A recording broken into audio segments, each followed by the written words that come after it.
Hello and welcome to the show. Apologies for the noise coming in through the background because today I'm not in the audio booth.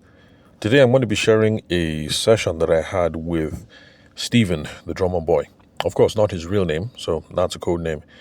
Now, okay, I call him Stephen the drummer boy because he is a musician and he does some work with the choir, and this is something that he does in his pastime. And the reason why he reached out is because he is looking for more opportunities to network, not for the musical thing, but for what he actually does, his 9 to 5. And that's because sorry, forgive me.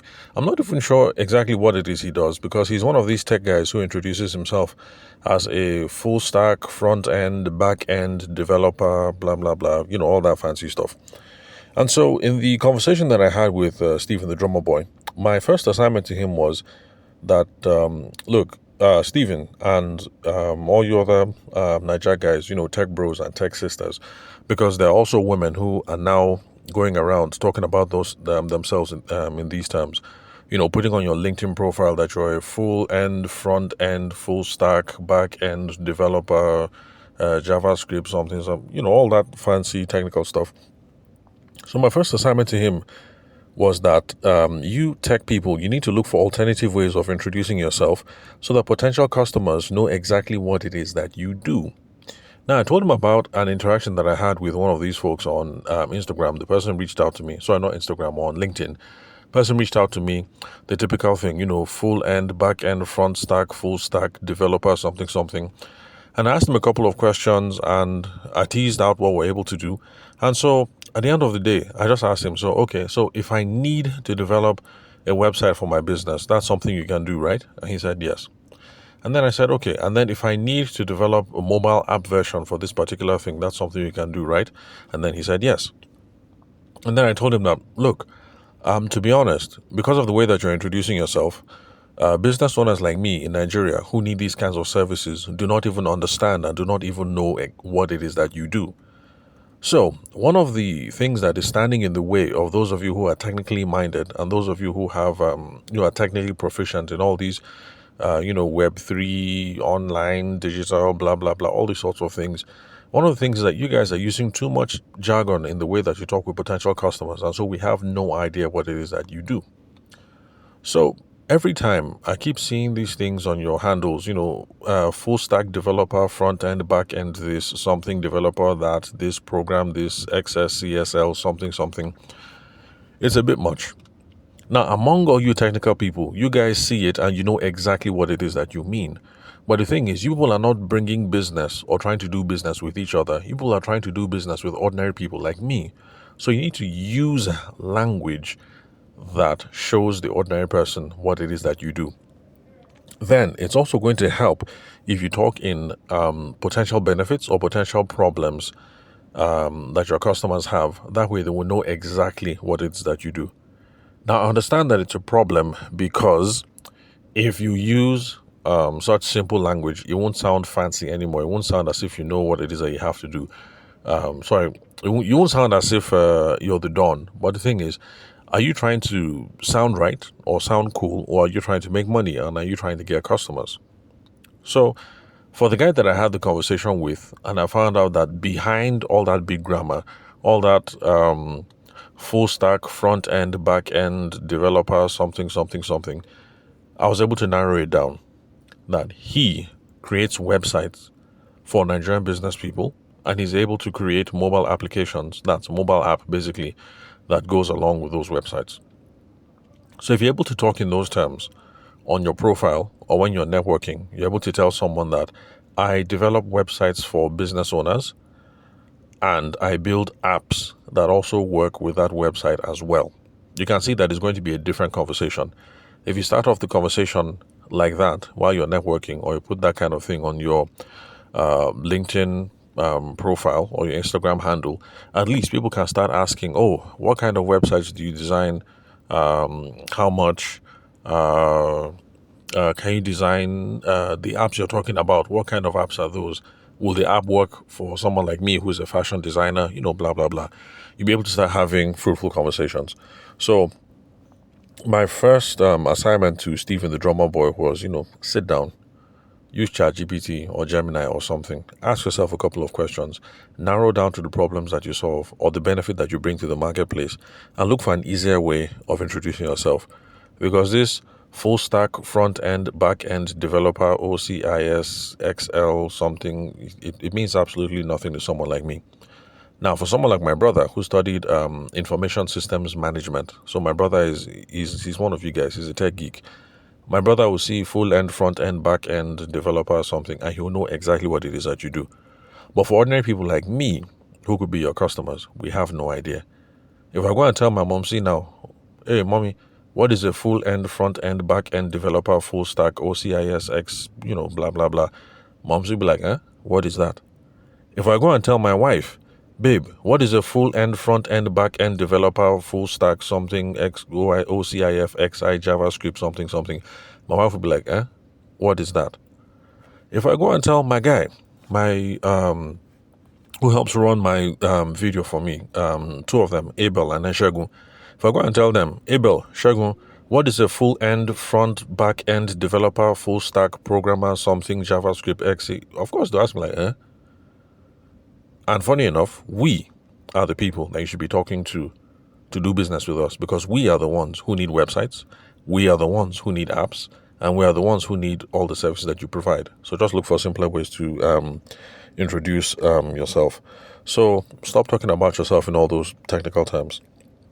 Then I also had a conversation with Stephen the drummer boy about what he means when he says networking, because he says he's looking for more opportunities to network. So one moment, let me get my notes, because this is a conversation that I had, I think it's up to like 2 weeks now, Seth. So I'm running on memory on some of these things. Let me see. So networking. Now, he said for him, networking means looking for more people to talk to and trying to find out which people are interested in him, and to try and find out which people are willing to support him in his endeavors. And let me repeat. Stephen the drummer boy said that networking is about looking for more people to talk to and finding people who are interested in him, and also finding out people who are willing to support him in his business endeavors. And in a sense, I see where he's coming from. And when you talk to lots of Nigerian people starting off businesses, these are the kind of ideas that they have. You're heading into a room, or you're heading into a context, you're heading into a situation, and you're looking for people to talk to. You're trying to find people who are interested in you, and you're trying to find people who can support you. So I had to level with Stephen, drummer boy, and I told him that, look, your ideas and your messaging is too me. And in this day and age, it's not cool, and it's going to be off-putting for lots of people. Because you show up, especially as a young man, like I am, if you show up and it's all about me, people just tune off and they're not interested. Because after all, we all have other things to do with our time, with our money, with our attention, with our resources. And, if you think you're the ish, everybody has their own problems. Let me just put it that way. So I told him that his elements of networking, yes, they are correct. Talking to someone, seeing people who are interested, and seeing who is willing to support. But I just told him that he needs to flip the focus just a little bit. When you're doing networking, it's not about talking. It's not about talking at people. It's about having a conversation with people and trying to figure out who those people are. So we have to be other focused. Then his next leg of seeing if the people are interested in him, I told him that, look, that thing is also off. You should be trying to figure out who these people are and try to see if you are interested in them. It's not about whether they are interested in you. It's about whether you are interested in them. And you should be interested in them to the extent that your goals are aligned. So you already know your own goals. So when you step into a networking situation, remember that Stephen, drummer boy, is a musician at church. But what he does as a business is he's a full end, how do you guys say it again? He's a full stack front end, back end developer, programmer, something. So, where was I? So when he's in church and he's trying to network in church or around those sorts of circles, it's not about figuring out who is interested in me, but it's about figuring out who is this person, what goals do they have, are our goals aligned? And then instead of figuring out how those people can support you You have to figure out how you can support them. That is how you get networking going. Because when you show up and you're other interested, especially if you're a bright young man like this guy is, obviously he's very sharp. You have to be sharp to be a full stack front end, back end developer, programmer, blah blah blah blah blah. So you obviously have to be a very bright fellow. So if you show up as a sharp guy to a networking event, talking to people, schmoozing, finding out who they are, what their goals are, seeing areas of alignment, and then proposing that, with my skill set, this and this and this is how I can improve your business, improve your personal situation, improve your this, improve your that. Can you see how this is going to lead to profitable networking, profitable business opportunities in the future? So in a sense, he's correct, but you just need to tweak it small. It's not about you when you're networking. It's about the other people. Now, when it comes to growing your business, I'm all in favor of continuing what it is that you already do. Because if you try to go outside your comfort space, it's hard. And so let's start with the easy stuff first. So I told him that, look, you're looking for more avenues for networking, so let's not invent anything new. You're Stephen, you're the drummer boy. You're already drumming in church. People already know you. So let's just start there. Let's start with the church community. There's no point in saying, let's try Chamber of Commerce, let's try this, let's try that, let's try that. If we start taking you outside of your comfort zone, it'll be too much of a stretch. So let's start with where you're comfortable. And this advice that I'm giving to those of you who are listening to this podcast who are in a similar situation. You want to start networking. You don't have to start thinking far. You don't have to start thinking of networking sessions that are holding in Sheraton Hotel. Eventually you'll get there, but you don't have to think that far yet. Start with where you already are. So if you're like Stephen the drummer boy, you play in the choir. That's good. Choir people, a good place to network. Church people, good place to network. Other departments in church, good place to network. You start there first. You beef up your networking muscles within the church community. Later on, you now be able to stray and go towards other avenues. So, my assignment to him was this. Since you're already in the church circles and you're looking for new avenues to network, and you happen to have these specialties around around front end, back end, full stack developing and programming and coding and everything, you need to look for ways of interacting with people, figuring out who they are, and figuring out who is going to be able to benefit from these coding skills that you have. Then we also went into let me see what else. Okay, we also spoke a bit about his schedule. He gave me his schedule for the day. And Stephen, drummer boy, I must hail you because, man, you are disciplined. He wakes up at basically, summary is Stephen the drummer boy, apart from when he's playing in church, this guy is coding 247 basically. And for that I have to give you props, because from one young man to another, not many of us are disciplined to run things the way you do. Think about it. This podcast, my goal really is to be podcasting every day, but because of some personal issues, I've been gone for the last 3-4 days. I know for those of you who listen every day, you'd have noticed, but for those of you who just come here maybe once or twice a week, you wouldn't have noticed. I've actually been gone for about for about 3-4 days, because we've been moving house. We found a house, we've moved in, and then small challenges here and there. Carpenter today, electrician tomorrow, furniture next tomorrow, all these sorts of things. So I've been thrown off my usual rhythm. So to meet someone who can actually say, this is what I'm going to do, and then do it every day, I give props to you. So you have the discipline, Stephen, drummer boy. Keep up with that. It's a strength. It's an asset. And it's something that's going to take you far, no matter what it is you do, whether it's drumming for the church or whether it's continuing your business as a coder and as a developer. So continue with the discipline. So basically, he codes all day. Let's see. He's coding morning till evening. He codes until 7 p.m. Then he goes to the gym, I think until about 8 p.m. And then he decides to relax, and his relaxing is listening to podcasts. My own podcast is one of those podcasts he listens to. Personal development, business development, personal development is really, really important.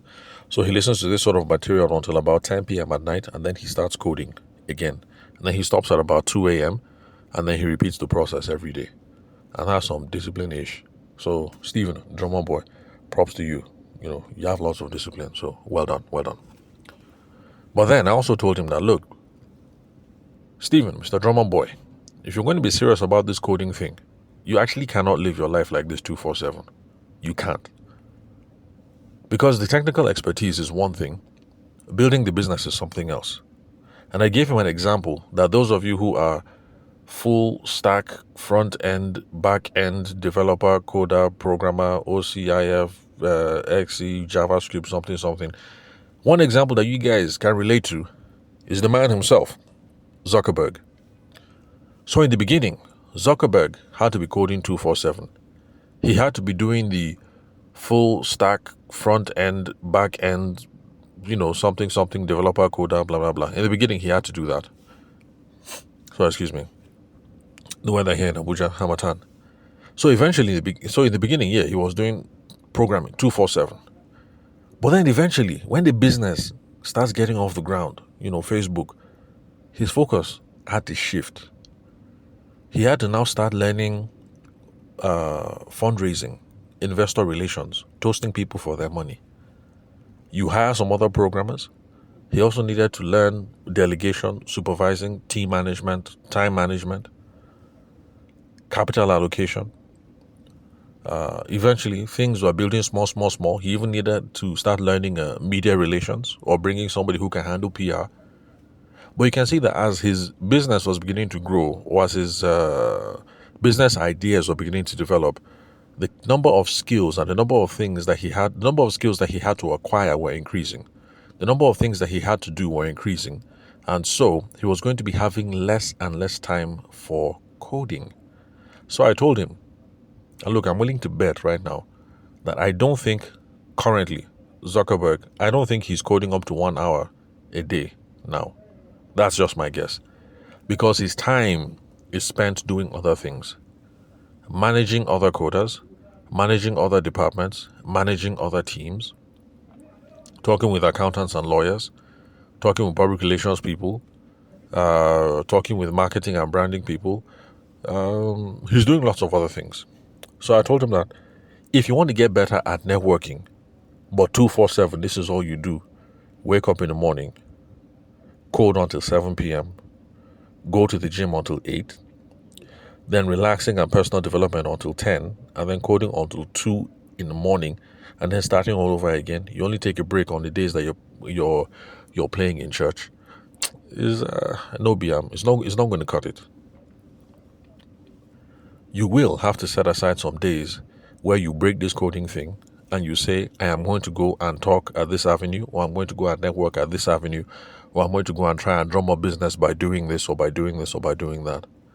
So for those of you who love the keyboard, you have the latest HP something, blah, blah, blah, the latest iMac something, iBook Pro something, 15-inch, whatever, and you wake up in the morning, you sit down, you start doing your magic, you write your code, you do your full stack, front end, back end, developing something, programming, coding, JavaScript, OXF, something, backscript, this, Python plus, you do all your magic.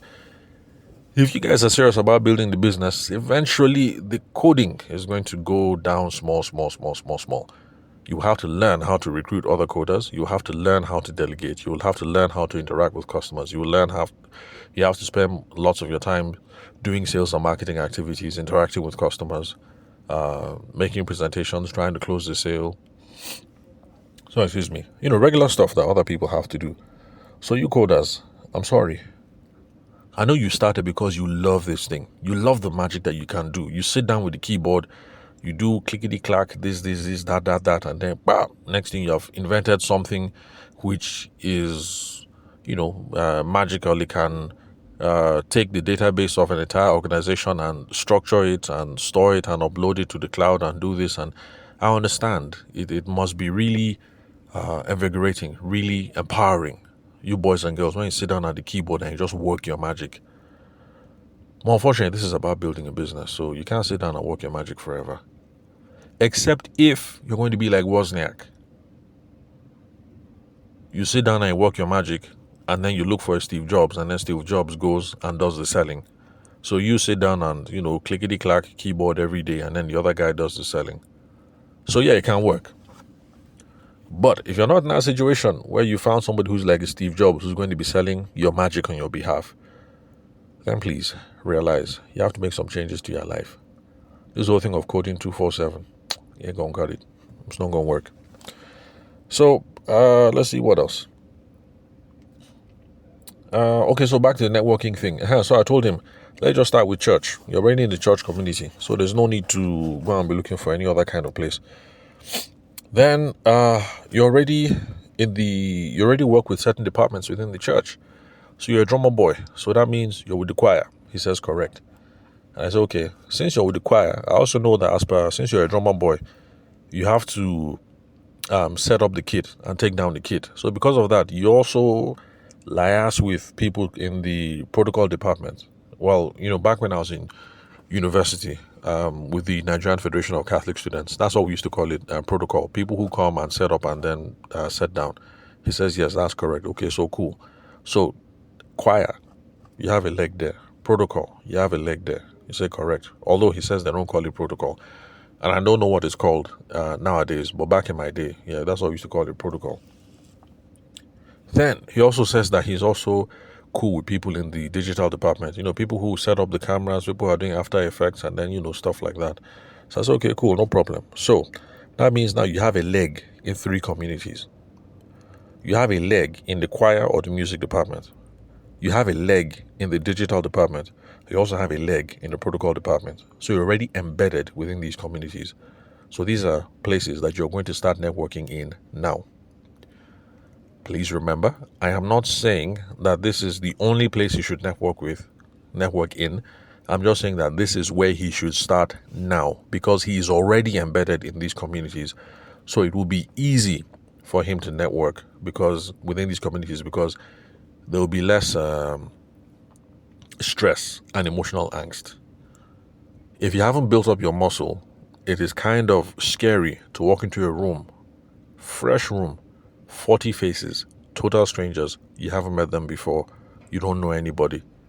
It can be overwhelming if it's your first time. So that's the reason why I'm saying he's already embedded with these communities. Start here. By the time he builds some muscle, talking to people that he already knows, the first time he has to step into a room where it's 40, 50 people, all of them total strangers, it won't be a problem. He will know how to gather himself because he has had some practice before. So the challenge now is to interact with people in the musical department, with the digital department, and with the protocol department. Have conversations with them. Figure out who they are. Get to know them.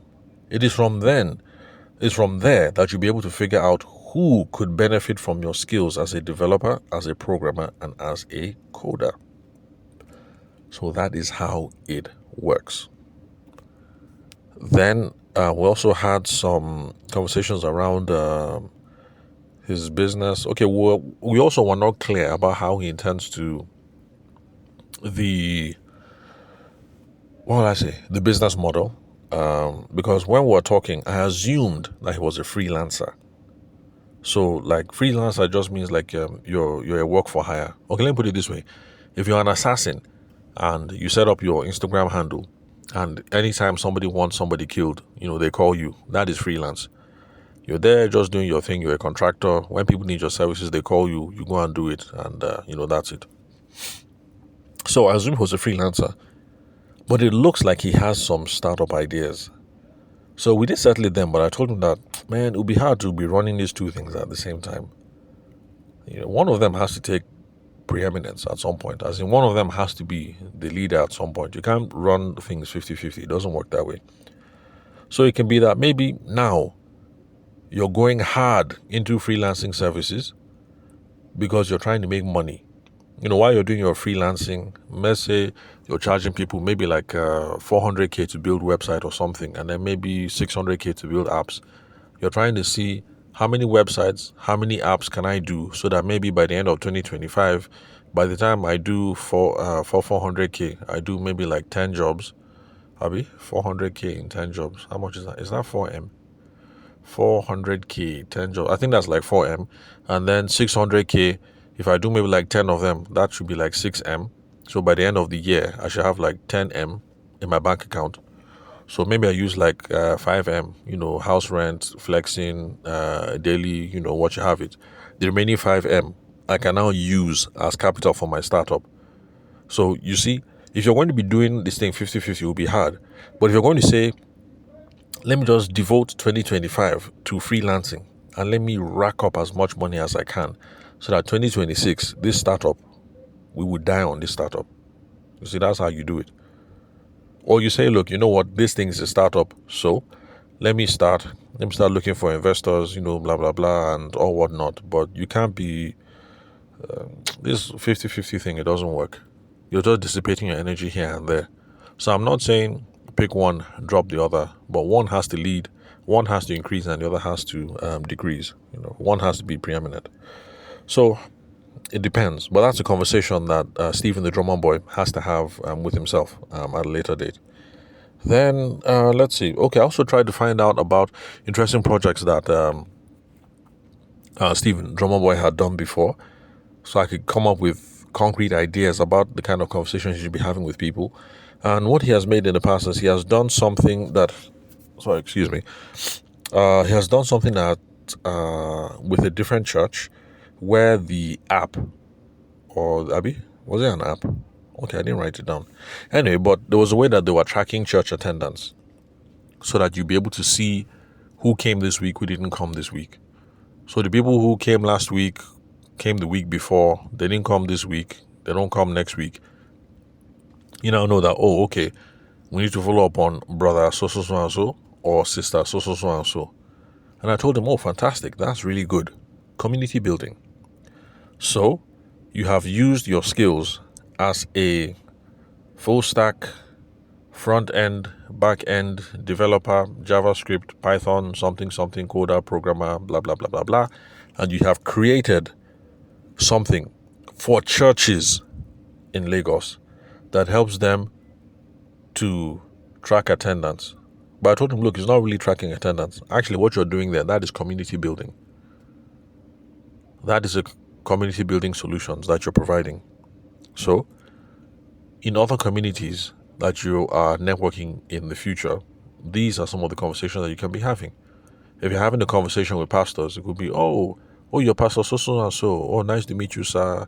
Blah, blah, blah. Tell me more about your church. Oh, this is what you do. This is where you are. Oh, bless you, sir. May God continue to reward your effort. It looks like people are doing very, very well at so and so ministries. Oh, by the way, pastor, have people been having a problem with community building? Have you noticed that sometimes services are full, sometimes services are not? I say, well, actually, yes, we have, and it's something we've been praying about, and something. Well, pastor, I think I might have a solution for that. There's something that I developed for XYZ ministries that we used to use to track church attendance, and we're able to use that in close conjunction with people in the visitation department. And after doing a campaign for 4 or 5 weeks, we're able to notice that church attendance was able to improve from 70% to 82%. And we also noticed that now that church attendance was now at 82%, we also noticed that that tithing also went up by 3%. Pastor, if you're free, I can come by your office next week, Monday, so that we can talk about how these sorts of solutions can work for your ministry. So, is that something you'd be interested in, sir, man of God? And then you keep quiet, and then you hear whether man of God is interested or not. If man of God is interested, good, you're making progress. If he's not interested, no problem. On to the next. Look for somebody else to talk to. But you guys can see how it works. And that's why I was asking him about what he has done in the past and how it's going to influence the kind of conversations that we'll have in the future. Then he has also come up with a solution where, although this one's for businesses, you'll be able to create cloud storage for contacts and passwords and then things like that. And I told him I think that's a cool idea. Although I admitted to him that, look, man, I'm never going to do that. I don't trust putting my passwords in the cloud, but there are lots of people who do. So, Okay, that's also another benefit there. Then let's see what else. Okay, he has also worked on something for a food website that helps with ordering food. And then I told him that the benefit there is that he's making businesses much more efficient. Basically, I was just trying to figure out what have you done in the past? What is the value it is that you provide? Those will influence the terms in which you talk with people while you are networking. So, sorry, let me check my notes. Let me see, what else did we talk about?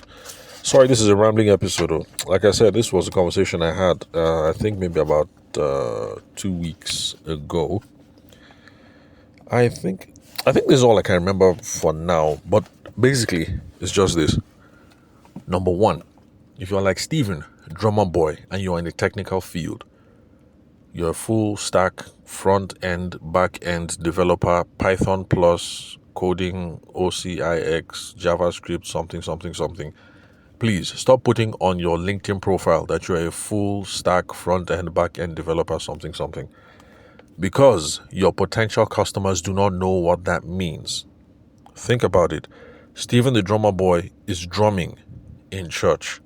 How many people do you think in the congregation know what a full stack back end developer something is?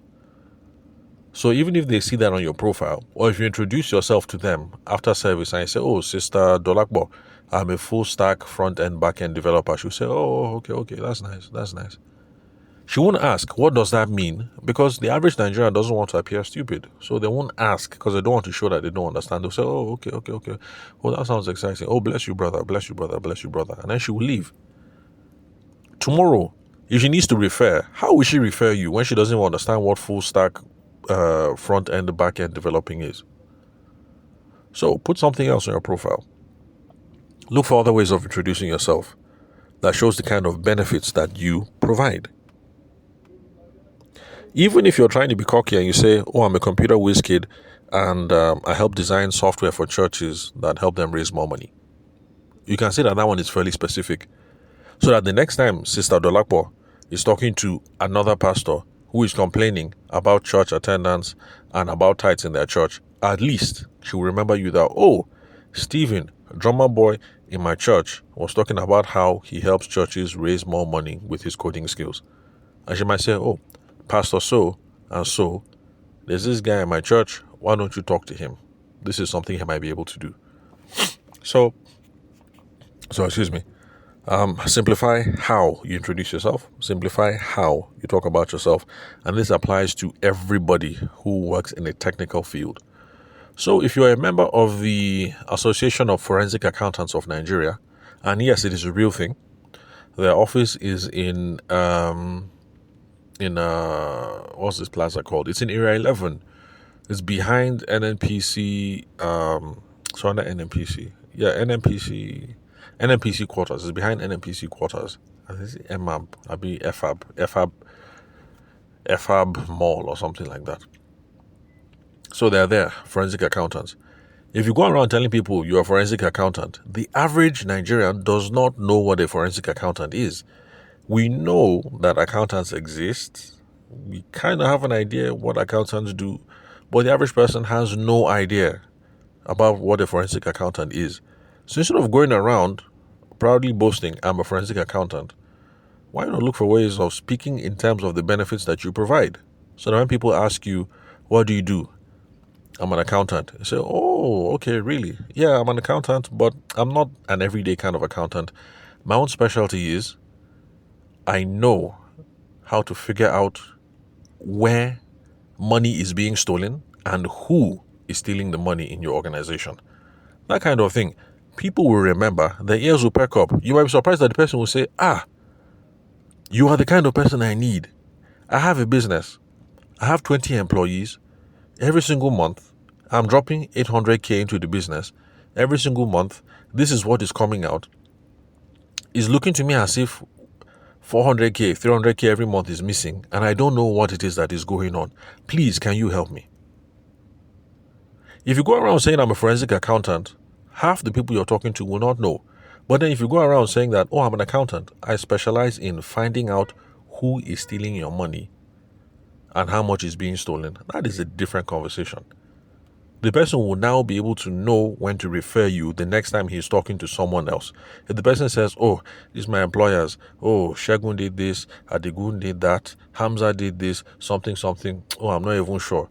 The person will now remember, the last time I was at so and so, I spoke to Tahir.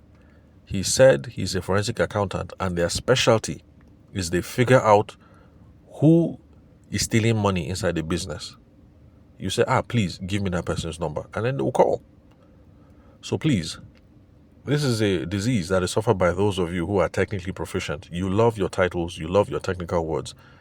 Simplify. When you're talking to your technical people, please use all the big grammar so that all your technical people will know that you're legit.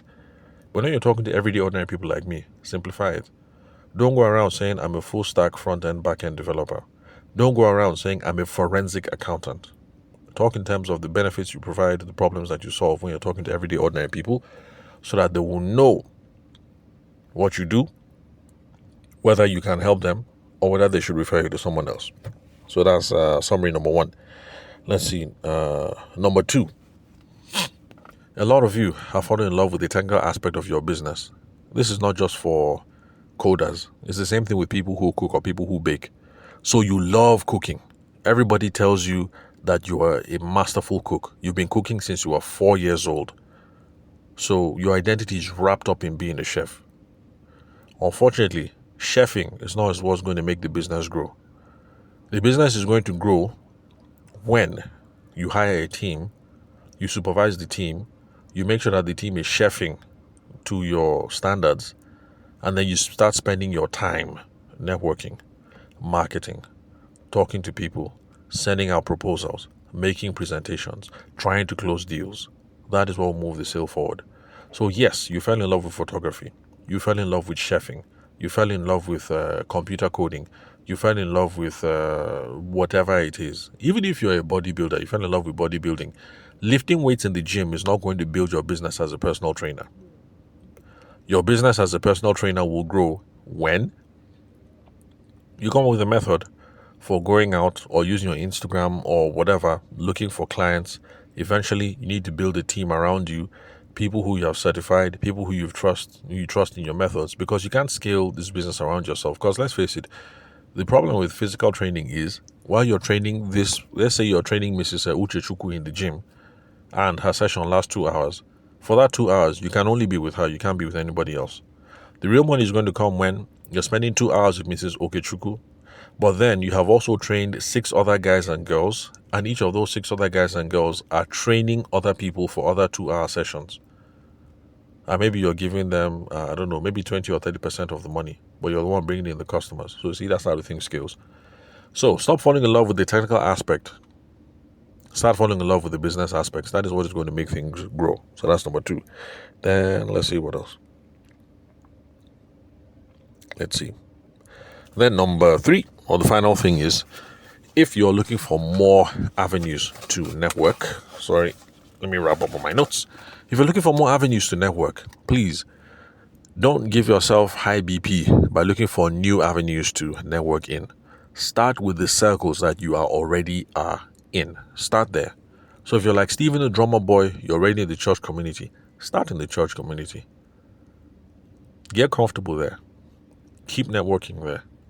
Eventually, you will build up your networking muscles, and then you'll be able to now start moving to Lagos Chamber of Commerce, Abuja Chamber of Commerce, or International Trade Fair, or BNI. BNI is a Business Networking International, or different networking associations, or is it Lions or something? Lions Lagos, Lions Lekki chapter, or what else? What other networking bodies are there? But you get my point. So start where you are. So if you are a member of church, start there. If you're a member of Kparakpo, descendants of Umuahia United Abuja chapter, start there. Or you're a poet, you're a member of some poetry, painting, something clique in Abuja or Lagos, start there. Start where you are. Network there first. Build the muscle, get comfortable, and then you can expand to other circles. So, that's it for today, pretty much. If you'd love to connect for a business audit or a strategy session, then the phone number to call is 080-6466-2140. The country code is +234 for those of you who are not Nigerian, and that is my WhatsApp number as well. So you can send me a WhatsApp message. Then, if you'd love to connect with me on socials, I'm on LinkedIn as Tavishima Ayede. You can also find a bunch of this stuff from me also on YouTube. So thank you very much for your time and attention. I'll catch you guys at the next episode. Hopefully, it's not going to be another 3 or 4 days before you hear from me again.